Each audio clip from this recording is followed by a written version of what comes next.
It's time once again for Dialogue Conspiracy with political research specialist Mae Brussell, who for 5 years has shared with us her extensive research into political assassinations and abuses of power in this country. Her program relates the news of the week to emerging evidence about the conspiracy which allegedly maintains by force its control over the legislative, executive, and judicial processes in America. And now, Mae Brussell. Good afternoon. This is Mae Brussell in Carmel, California, Dialogue Conspiracy number 226, July the 19th, 1976. There are a lot of things I would like to talk about this week, but I'm going to push them aside, hopefully, till next week. One is the Democratic National Convention, and I would like to do one entire program on why I am very impressed by Jimmy Carter, and will work hard to try and get him elected in November. I thought the convention was impressive. The opening Congresswoman Hale Boggs, the widow of Hale Boggs from Louisiana, who's now representing Louisiana in the House of Representatives, was there up on the rostrum taking roll call from the various states. And I couldn't help remembering how her husband was killed over Alaska.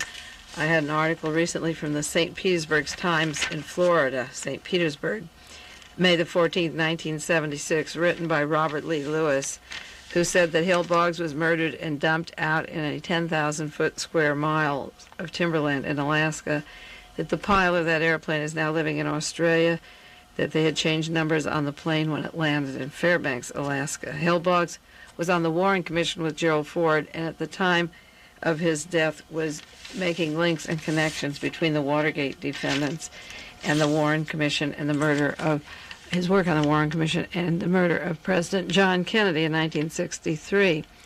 Also at the Democratic Convention was Jackie Kennedy Onassis, who had made her first appearance since the Democratic Conventions, where her husband was nominated, and Mrs. Jimmy Carter smiling and speaking with Mrs. Robert Kennedy, the widow of Senator Robert Kennedy, who was killed on the eve of his California primaries. And open the roster with Jimmy Carter was George Wallace, crippled from his Watergate-type assassination, the assassination attempt where he was injured and crippled in May 1972. He was up at the rostrum in his wheelchair, and then along with George Wallace, who was always known as a white racist, was the father of Reverend Martin Luther King, who gave the benediction of this historic occasion. Mr. King made reference, Reverend King, to having gone to heaven that day, and that these particular persons he visited were in that convention hall. They weren't dead, they were only in a different place. And then he wound the whole affair up with a Hebrew prayer from the Old Testament. May the Lord bless you and protect you. May he let his countenance shine upon you. And it was a grand finale of a lot of people whose lives were touched when the Democratic Party was torn apart. People like Hale Boggs and George Wallace and Ted Kennedy, who was there, and Jackie Kennedy and Ethel, and the Martin Luther King family. Coretta King was up there, and I had a lot of feelings about the Democratic Convention, and I will share them with you at length, hopefully real soon, probably next week. The portion of Dialogue Conspiracy today that I want to spend time on, I'm receiving a lot of telephone calls about it, and I'm making a lot of long-distance calls, has to do with the kidnapping of the 26 children in Chowchilla, California this past week. Many of you say, well, why Chowchilla? And some of you say, I hope you're going to talk about it today. The children weren't killed, the bus driver wasn't killed, and you might say, well, what does that event, the kidnapping, have to do with the political assassinations and deaths that I've studied in the past, such as the killing of John Kennedy, Robert Kennedy, Martin Luther King, the Wallace shooting, the Manson affair, or the accident at Chappaquiddick? A large part of my research, a great deal of it, has to do with what I call them political murders, in that they change the political climate of the state and of the country. Their cultural violences, and particularly the California Violence Syndrome, which I have titled the California Violence Syndrome, otherwise translated as Watergate West. And in time, when it's examined very closely someday, you will see that these specific political murders in California are part of a pattern that I believe was not random, was not hit or miss, but is linked to the same kind of terrorism that was done in Germany before Adolf Hitler had full control of the country. The spread of terror through the country was a very important part of the technique of Adolf Hitler. And I'm absolutely convinced that there is a connection with hard evidence that will be put together, just as I was convinced there was a conspiracy to kill John Kennedy as early as 1963. There will be hard evidence to Watergate West, the California violences. And if you take a map of California and mark it out, you don't have one handy while I'm talking, but I took a map of California along with another friend who's doing work of this type and drew a triangle and then a long line to connect the pockets of California violence, which I have studied for quite a while. At the top is Yuba City, which was the area that Juan Corona was charged with mass murders, 25 murders at Yuba City. And when you pass Yuba City, you go down past Vacaville, which was the home of the SLA, where Donald DeFreeze was sent when he worked for the Criminal Conspiracy Section of the Los Angeles Police Department, and then met with Colston Westbrook of the Central Intelligence Agency Phoenix program at Vacaville. Then down to Vallejo and Martinez, where the bus accident took place recently, where approximately 26 students were killed, choir students, traveling from Yuba City, and were killed at Martinez, to the San Francisco-Berkeley area where Patty Hearst was kidnapped, Dr. Marcus Foster was killed, the Zodiac killings took place, Lawrence Kwong, who was killed after he left KGO and shot Ben Munson, and Popeye Jackson, the head of the United Prisoners Union, was killed. But you take Yuba City down to the Martinez bus accident, the Juan Corona pocket of 26, down to the Martinez area where the bus accident took place, where the brakes were damaged.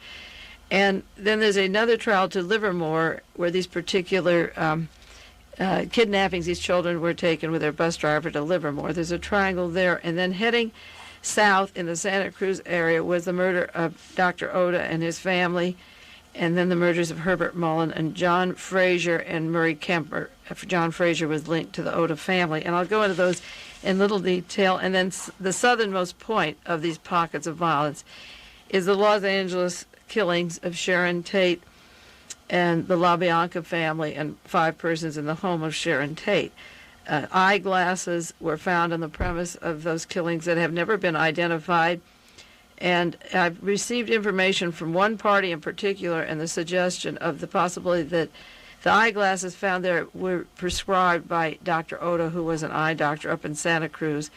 And the defendants that were charged in the Sharon Tate murders were never able to account for it. The eyeglasses didn't come from the victims or the defendants in this case, and there is possible link with these eyeglasses to the northern areas of violence. The heart of the operation comes from Sacramento.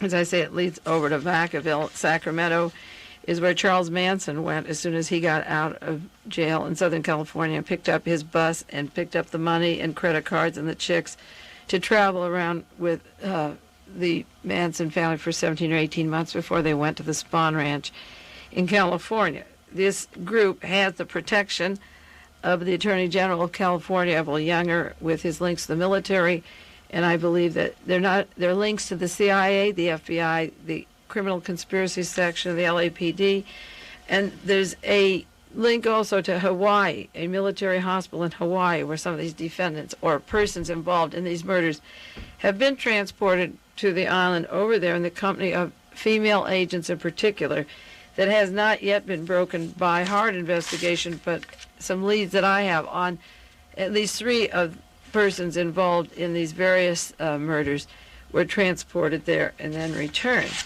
Juan Corona was charged in May 71 with killing 25 itinerant farmers in Yuba City. There were 25 there.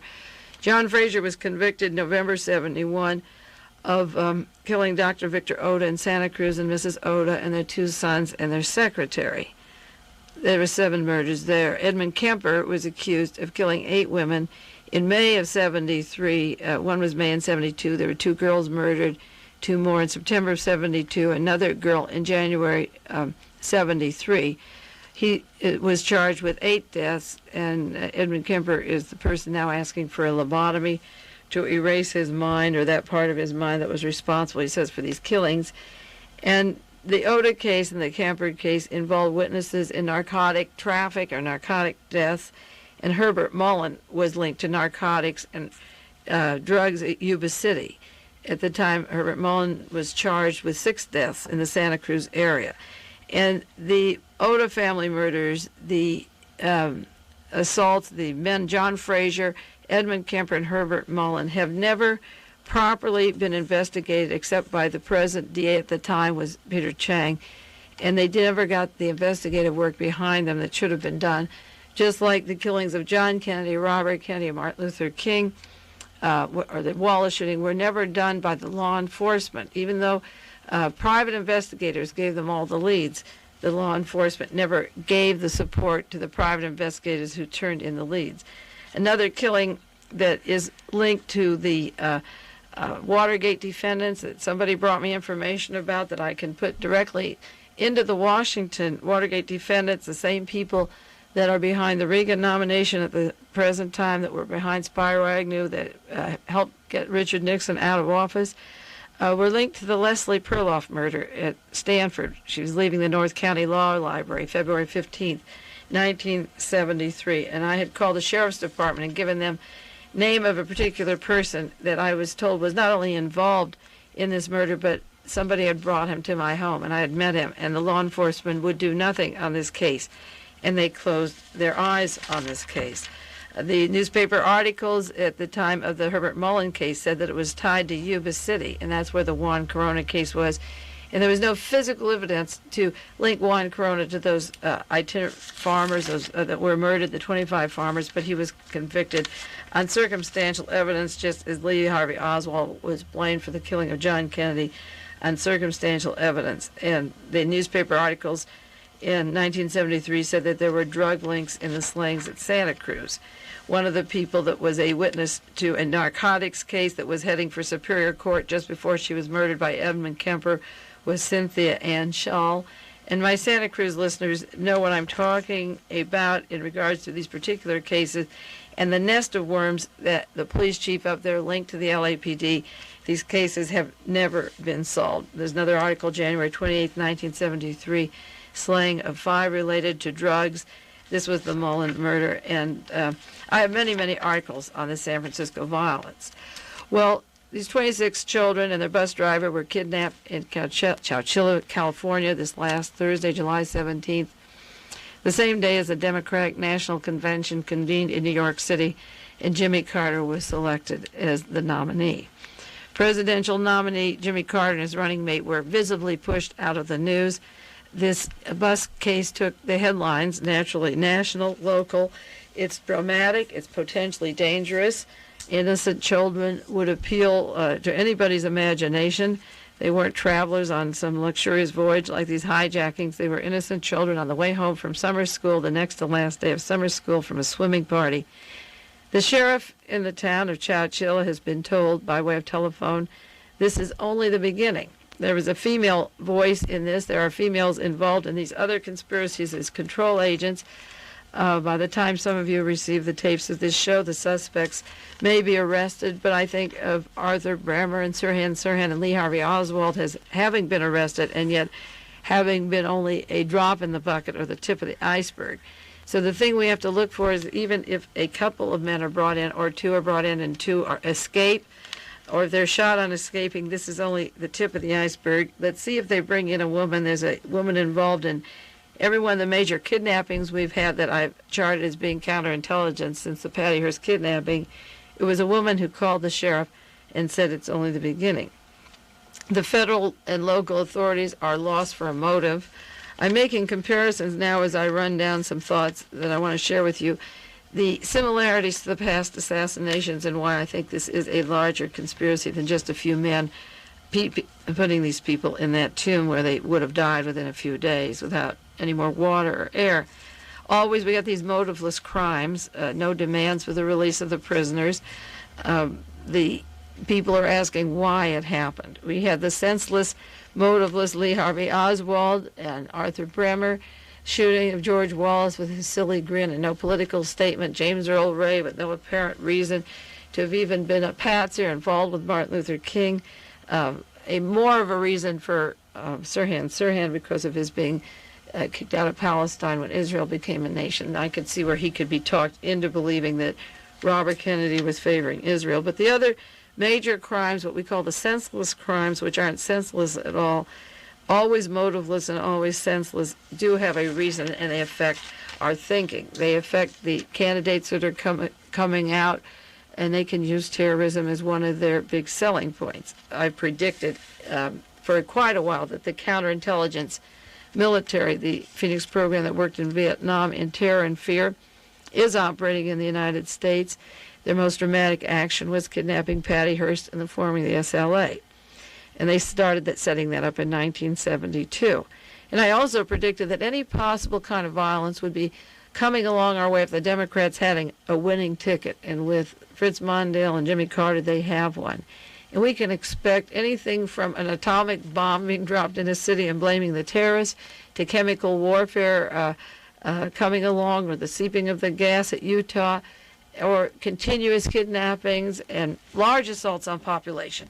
This is what Operation Chaos was about. The CIA did it in every other country that they were going to overthrow. They had charted plans of testing people's emotions against each other. And Operation Chaos was part of the CIA plan, and it could be applied to this kind of terror. Both parties are running against each other in November, the Republicans and Democrats. Because of the scandals of Watergate, the Republicans can't run on law and order after Richard Nixon and Spiro Agnew and the new FBI burglaries and so forth, but they could run on domestic terrorism and not condoning the violence and being strong against this type of thing. In the meanwhile, these candidates can get a lot of television time. They're very eminent. Ronald Reagan is directly linked to the military LEAF plan, the Garden Plot, the martial law plans that would be used in cases where we get upheaval. He's, in fact, just recently, this last week, he was named by Warren Hinkle as being part and parcel of, in quotes, the next layer of Watergate politics in California. Warren Hinkle was a former editor of Ramparts magazine, and he's written some books. And just this week, this Sunday, in the San Jose Mercury, he said Ronald Reagan, it has links with the police, the FBI, and, in quotes, an entire private industry of agents breaking in, turning in information to police. He made the prediction that Reagan's story, when it unfolds with regard to illegal scandals in the state of California, will make Nixon look like a Quaker saint. And it's this kind of link of Ronald Reagan to the UCLA school to want to study the causes of violence, and to the counterintelligence group that was here when he was governor of California before Jerry Brown came in, that we have to watch. That's why we have to watch the past violences that I briefly ran down with you, and then we have to watch the current kidnapping, because these things were planned for the 1976 elections and on after that. I'm absolutely convinced. Not only was the news taken off about Jimmy Carter and the interest went to these children at all levels, national and local, but out of the mothballs came the U-2 spy planes. They're used domestically now, in quotes, to fight fire.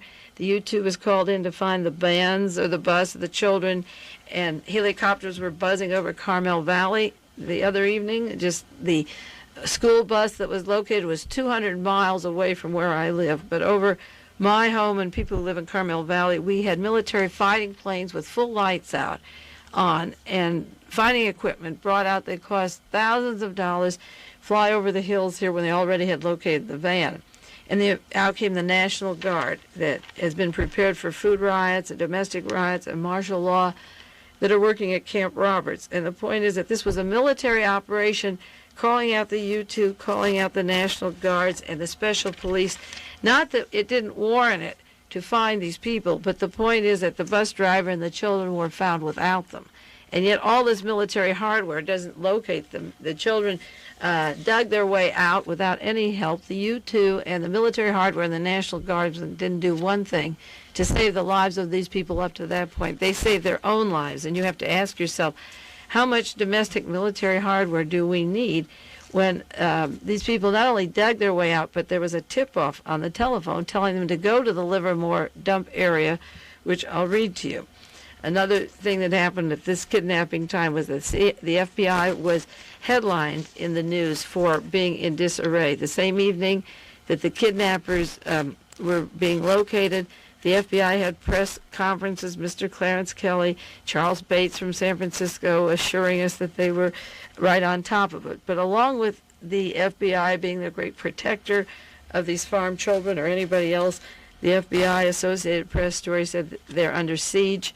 Investigators versus investigators. And the same day we read that one FBI agent in New York named Joseph Furrer, F-U-R-R-E-R, took the Fifth Amendment 80 times in a court trial in New York City regarding FBI burglary, wiretapping, mail tampering, and other harassments. There also was an AP Wire story saying that the Justice Department report of the FBI could, in quotes, be more devastating than recent congressional inquiries. And it also goes into kidnappings. So while the FBI is being smeared, and in the same evening that the second top agent under the FBI was fired by Mr. Clarence Kelly, the FBI was getting the press coverage of helping out with the children with their kidnapping in Chowchilla. The FBI got into the case. As soon as the children were found, the FBI got out of the case. The people up there are indignant. They want them to help find the kidnappers and bring this thing to a halt and end this terrorism because they've been told it's going to happen again. There's an article in the San Francisco Chronicle today. FBI agent in charge, Charles Bates, said that there were no federal laws that so far that have been violated, so that his office is closing the investigation of the kidnapping of the children, the bus driver. But Madera County Sheriff Bates, this is another Bates, who was a former FBI agent, was highly critical of the FBI withdrawing from this case. He said it left him with only 47 men in his department, and he sent a telegram to Attorney General Edward Levy saying that they left a vacuum that they couldn't fill, that and it taxes the resources of this small county and the state of California, and it hinders their investigation. Now, if this was the first time that the FBI hindered an investigation, I wouldn't bother mentioning it on this particular program, but I think almost every week on Dialogue Conspiracy, I bring up instances where the FBI hinders investigations. So one has to ask themselves, are they doing this to protect possible agents of theirs, such as those in the Emil Zapata arrest up in the Bay Area that were supposed to be radicals bombing the Safeway and the electric companies, and turned out that two of them had been informers working with the FBI. Now, the public officials come out of mothballs. As I say, it's an election year, and it gives them a very good, strong point on not condoning violence and terrorism in America. The school busing has been an election issue. In 1972, Charles Colson wrote in his book how Richard Nixon used it to fire up the racism and the extreme right to get votes on the busing issue. Gerald Ford has been in the hot seat because of the Boston busing issue. So in a case like this where white men take children on a rural road, you can end all long-distance busing, and it doesn't appear to be racism, even though the black and white children who gain advantage from busing aren't considered. The next step will be we can't have guards on every bus. We can't send them long distance. Nothing is safe. So the school bus trip is very important. And then there's dangers of having police or guards on school buses. When LaGuardia Airport was bombed in December 75, every locker in almost every airport in San Francisco was closed, and you couldn't leave packages there, and there are police all over the airports. When people die in car accidents, such as July 4th, where several hundred people died, we didn't take cars off the road. People die in boating accidents. We don't take the yachts off the harbor. When Francis Tavern was bombed in New York City, we didn't close every restaurant. But the airports, the roads, the false bombing scare at the Greyhound stations, the school buses here, every method of transportation would be closed off with security guards so that even people who want to leave this country eventually or go from one city to another will not have the method of getting through these stations by placing these guards. It can't be that these are life-saving devices, because we're losing lives in a lot of other areas, such as even adding chemicals to food and in factories and polluting the air. But the methods of transportation are being cut off in our little local Carmel Monterey airport. There are 3 fully clothed, obvious, visible policemen, plus many other security people in a little dinky airport like this where nothing is happening. So when you take school buses or commercial buses, airports, and close them off on the basis of this losing lives where they're not interested in lives in other places, you have to wonder whether school children will have armed guards and a security system will come over on the street that provocateurs have instigated.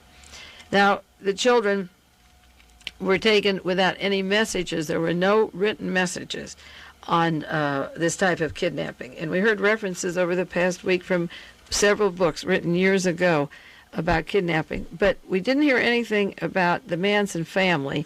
And when I say Manson, I don't mean Charles Manson. I mean the people that were behind that entire operation. There's one quotation of Ed Sanders in the book The Family, which is the story of the Manson family. It's on page 185 of my volume. It says, Manson and his gangs and bikers and women were avowed racists, and they were waiting for the great white-black war to take shape. Sanders wrote, one of the Manson's dune buggy fantasies was to kidnap schoolgirls when they get off the school bus in rural areas and snatch them, and take them to a desert hideout. Another reference to kidnapping school children is in Argosy magazine, September 1970, and it has to do with the last messages of the Zodiac Killer. And I don't know how many of you in the eastern California remember the last time that the dreaded Zodiac Killer surfaced. He had sent a message claiming that he had killed 34 people in California. But his very last message that he said, I'm going to go after school children and I'm going to change my method, he warned. He said, school children, make nice targets. And he said, this is my first warning. Harper's Magazine in May 1974 had an article on California massacres. And they quoted again the Zodiac. He said, I will change my method to make killings appear as robberies, anger, or fake accidents. And I think of the Carmichael Bank robbery in California near Sacramento, where a woman was killed. The police said they had 8 suspects, but they were not going to charge any of them. Stephen Celaya was charged and held, even though there was perjury or forged. The testimony was not truthful about where he was the day that this woman was murdered. There was a case of a robbery. A woman was shot down on the street, and the other suspects were allowed to be free and not arrested. Was the bus that went from Yuba City, which links to the Zodiac modus operandi, and the brakes were removed, was that bus a fake accident involving school children? Because he said, I'm going to change my method. And the point is that the John Fraser trial of Dr. and Mrs. Oda and the children's secretary, where John was charged with those killings, was linked to Yuba City, the home of the Corona killing, and also where the Zodiac was operating. He gave this first warning. He said, I'm contemplating mass slaughter on the bus. And that was the last time we heard from the Zodiac Killer. I have a copy of a letter that a woman sent to Judge Charles Franich, F-R-A-N-I-C-H, at the time that John Fraser was being charged with the killing of the Oda family. And she wrote to him, I have the letter at home, and I read it to law enforcement agents in Sacramento and San Francisco today, asking if they were familiar with it, because she claimed that the Zodiac Killer was sitting in the back of the courtroom, and that he had always said this is the same person who was going to kidnap children and be on the bus someday. And she said John Fraser would look back at him in the courtroom and maybe was afraid that they would kill his wife if he said anything. This woman wrote to Judge Franich that the International White Guard, a racist organization, was responsible for the Oda killing and had set up Fraser. The International White Guard. I think international is interesting because one of the 3 men that the children heard in Chowchilla, California, spoke with a French accent. It may or may not be anything, but I think it's worth investigating. The method of kidnapping this week in Chowchilla would lead to the same mentality as the International White Guard, and the only people to gain from this would be the racists, the people that are afraid of strangers coming through. And even though they weren't done, the kidnappings weren't done by white people, the racists use it for election politics, so it serves the same purpose. And the Zodiac, as I say, was going for the school children. I think that the officials in San Francisco were not appreciative when I asked them about this information about the White Guard. I called a man in Sacramento today who is in charge of all handwriting of the Zodiac. No handwritten document has been presented in regard to the Chowchilla affair, but he told me that the Sacramento criminal investigation is considering it as a Zodiac operation. He told me that today, and he worked for law enforcement for approximately 28 years, and he's still and always assigned to the Zodiac case, but even without a note, he told me in Sacramento they're considering it. I talked to Don Freed in Los Angeles yesterday. He did a lot of work on the SLA story and the Robert Kennedy assassination, the John Kennedy assassination, and he told me that the law enforcement and the researchers are also considering the fact that this is a Zodiac racist operation, this removal of the children and their bus driver. I spoke with Sergeant David Toschi, T-O-S-C-H-I, San Francisco Police Department today. He was furious and angry with me for talking. He was very rude. I gave him a little bit of my background. I asked him if he knew the International White Guard. I asked him about links of the Zodiac killer to the killing of Dr. Oda family and Frazier taking the rap for that. And then I asked him some more. I gave him the name of a man who's been named by 4 different people and in letters to me researching the matter as being the Zodiac killer, the one who was at the Frazier trial sitting at the back of the room. I gave him the name of this person, and he said to me, this is David Toschi of the San Francisco Police Department. He said, yes, I heard that name 5 years ago. We had his name 5 years ago. And I said to him, then you cleared it. He isn't the Zodiac killer. Then I can rule that out in my research. There isn't any link of him to the International White Guard. He said, no, he wasn't cleared. I said, was he charged? He said, no, he wasn't charged. He wasn't cleared and he wasn't charged. I said, did you ever call before a grand jury? This particular man that was named, his sister had died, his brother-in-law had died. His name was linked to those murders. You didn't do any more investigation on it or check his eyeglasses to those found at the Sharon Tate home, to prescriptions that Dr. Oda might have been responsible for. And he said, who are you? Why do you want to bring this up? I said, have you reached the Chowchilla Police Department to compare the drawing of the Zodiac killer made from various impressions to their suspect, the one wearing the hat? He said, no, I'm not involved in that. And I said, well, if the Chowchilla authorities and the LA authorities and the Sacramento authorities think that there's a possible link to the Zodiac and you're the prime man in charge of the Zodiac killing, how come you haven't thought of it? And he said, send me a letter with what you've got. I can't talk to you. I'm busy. I said, I won't send you the letter. I'll come see you and hand it to you. I want to see you eye to eye. I said, you haven't compared the pictures? He says, where do you get the pictures? I said, the front page of the Chronicle this morning and the front page of the San Jose Mercury. He said, I'm not interested. And the point I'm trying to make of all this is that law enforcement in Sacramento and in Los Angeles, where I've spoken, are concerned of a link of this operation to these other California violences, and the San Francisco policeman in charge of the Zodiac area was not only defensive and antagonistic, but didn't rule out the very person that I was naming as having a role in these California violences. Now, what happens when you become suspicious of these cases is the way they're operating, the way they're coming down, is you look for the hard evidence. The man who was kidnapped with the children, the bus driver said a white bus came and picked us up and a black bus. And the man saw broad daylight. He was not blindfolded. A white bus and a black bus, but all a van that took them away in 2 vans.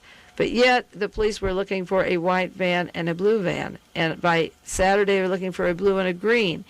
By Sunday it was Army green. By Monday the 2 vans were bought from Army surplus. I think of Squeaky Fromm, who got her weapon from a man who worked in the Army at McClellan Air Force Base for over 20 years. Sarah Moore got her weapon in San Francisco from alcohol, tobacco, and firearm agents. She went over with him to get a weapon that was to shoot at Gerald Ford, with her links with the San Francisco police again and the FBI and CIA.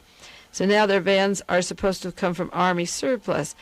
Is the confusion in color to help make a getaway? Because when you've done research into the John Kennedy assassination, you know the confusion, the identifying of Oswald without any reason to believe Oswald would have a description known to the police department as soon as Kennedy was killed, or the diversion of getting people towards Lee Harvey Oswald and away from the killers who left town, or the Hibernia bank robbery in San Francisco that the SLA did, where we were told 2 green cars took them away, and yet the cars located just a few blocks from the FBI weren't found for several days, and they were found by local people and not by the FBI. And I think of James Earl Ray and the assassination of Martin Luther King, where the wrong information was given on radio bands while they led. And I think the discrepancy in car color is inexcusable. Another question is the identification of the kidnappers. Why is there any mystery? The children said, and the bus driver said, one man had a mustache and a tattoo on his arm, eagle tattoo, and another man had a mustache and a goatee and a green and blue tattoo on his arm. Don't you think it's interesting that the faces of the men on television and in the newspaper have no mustache and no goatee at all, no hair on their face at all? So what you have is a composite drawing, but it doesn't explain why they've left the hair off.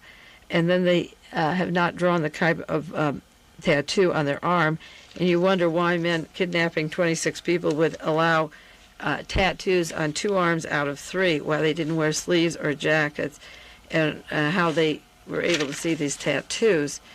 The FBI, as I say, drew out of the case. The local authorities are very angry about it, and the motiveless crime, one more motiveless crime, goes on. Now, one of the things I worried about was that there were 2 or 3 jailbreaks or violences at the time of political conspiracy trials in California taking place. And this is the long weekend when the San Quentin 6 jury is sequestered. They've been hearing this case for a year and a half. This was a criminal conspiracy set up to kill George Jackson and to frame some political activists in San Quentin. And I was hoping that this case would be sequestered because without one bit of evidence of who kidnapped the children, not an iota of evidence linking them to the San Quentin 6, the radio was projecting rumors that it was terrorists or the San Quentin 6 and that the bus driver would possibly send notes. Not the bus driver, but the people who kidnapped them would send notes saying, "Free the San Quentin 6." So I hope that they were busy sequestered, which they were supposed to be. And then on national news, CBS last night or NBC, I hear that the jury for the San Quentin 6 took an unusual proceedings. They went to some area for a picnic in a park and left their sequestered area on an outing. And I wonder if anyone in the trash cans or the ladies' room or the men's room left any newspapers for them to see about the violence in California and the missing children and the bus driver, or the possible hint on a car radio or anything that the San Quentin 6 might be released and link them. Just subliminal suggestion of this kind of violence. I spoke to Don Freed. He's close to Charles Gary and close to the case up there. They had the same feelings, but they felt that the trial was going so well that they didn't think it would influence the jury at this point after a year and a half. But there is that suggestion of continuous violence or terrorism, or should we let them out, or where will they go?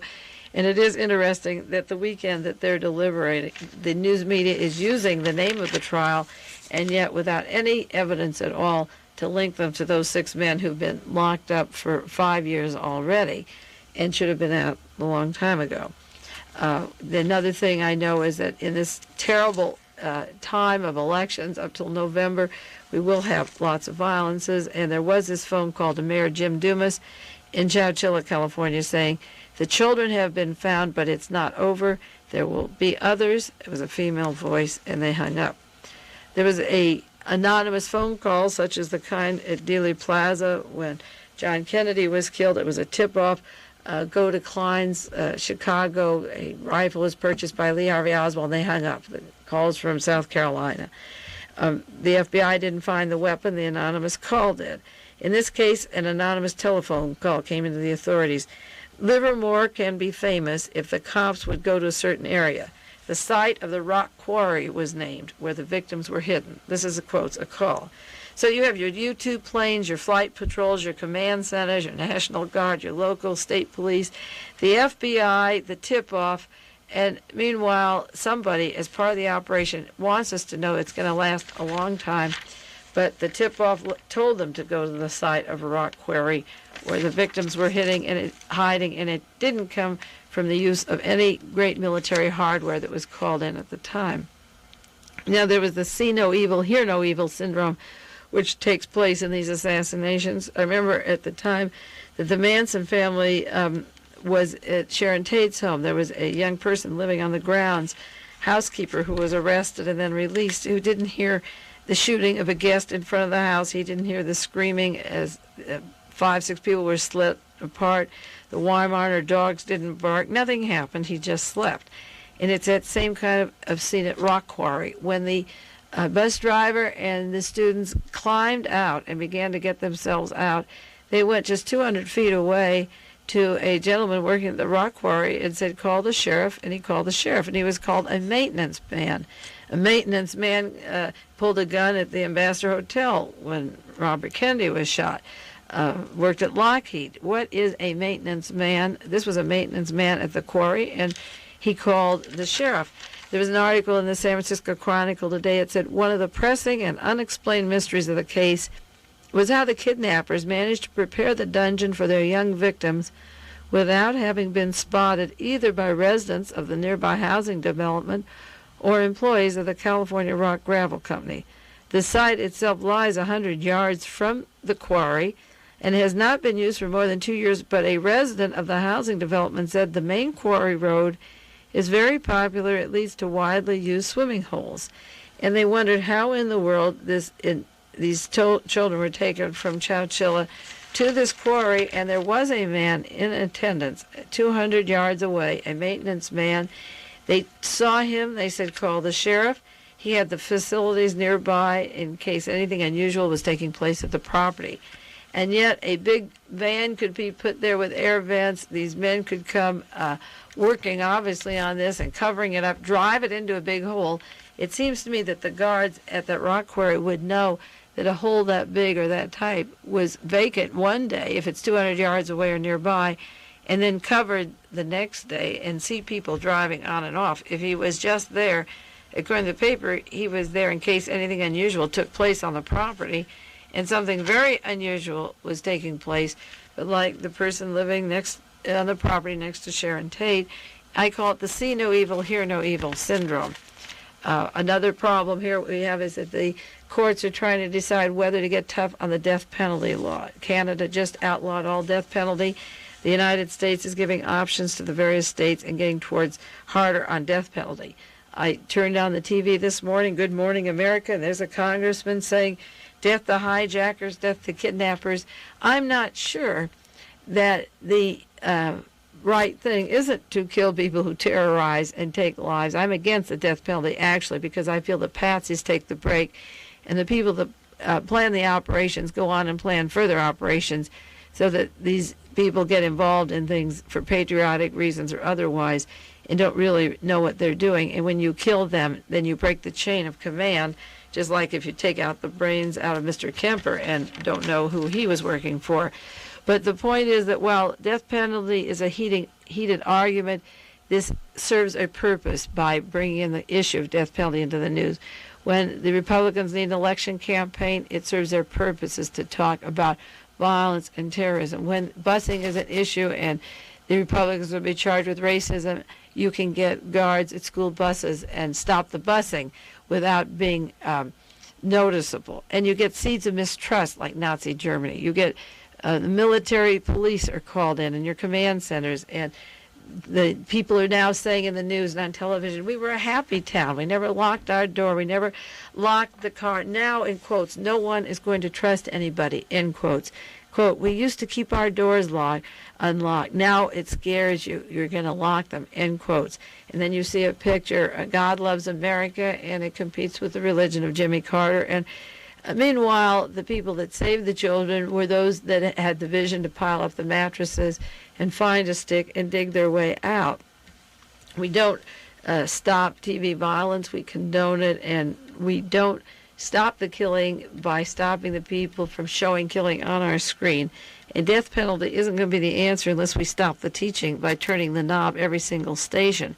You get killings of some form or another.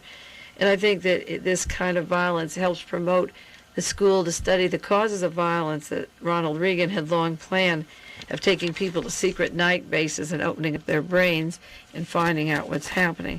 So the school children were kidnapped with their bus driver in Chowchilla, California. It's an election year, and it gives you law and order. It brings out the FBI and their command posts, the police on the streets, and I'm very suspicious of the whole operation. It will take a lot of following and a lot of work to see where it leads, but I'm pretty sure it's going to tie back to what I call the California syndrome, otherwise translated as Watergate West. We'll do some more next week, hopefully on Jimmy Carter. Take care of yourselves, and I'll see you next Monday. This has been Dialogue Conspiracy with political research specialist Mae Brussell, who for many years has been researching the facts behind political assassinations and conspiracies in this country. Dialogue Conspiracy originates with KLRB FM in Carmel, California.